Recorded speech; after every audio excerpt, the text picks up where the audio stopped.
All the birds and all the bees making honey and melody. Gu Eider eta Irune gara eta Maraka taldea osatzen dugu. Marakak diseinua, berrikuntza eta kultura arloetako proiektua garatzen ditu.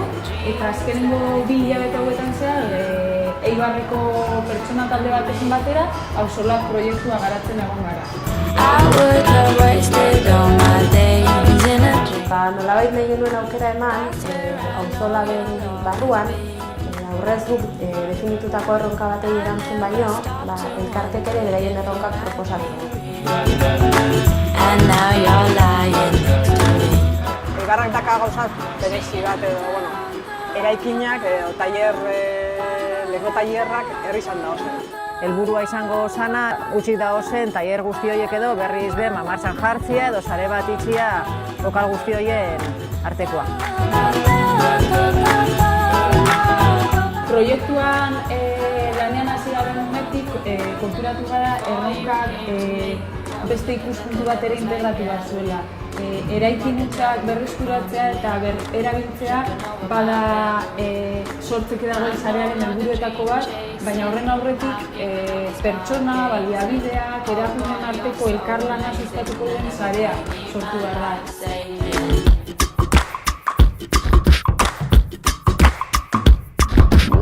Eibarren gehien dauna zenean industria da, eta orduan industriako sare hori igual gehien forratu da nahi izan da.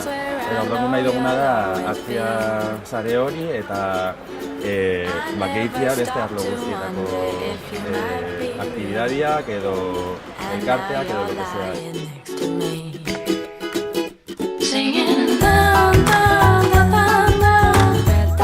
Eragile ezberdinekin elkarlanean, sare horretan parte hartu behar duten eragileak aztertzea izan da helburua eta baita eragile horren errealitatea eta behar izana.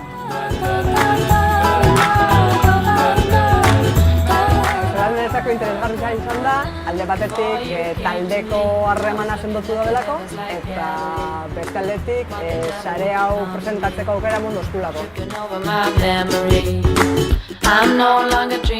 Lehenengo ondorio izan daiteke, gaur egun ja martxan dagoela sare hori, nahiz eta txikitsua izan, eta dituztela aurrera jarraitzeko gomendioak edo ideia minimo batzuk, eta horrekin purka-purka sare hori handitzen joan direla. That's where I know you'll always be.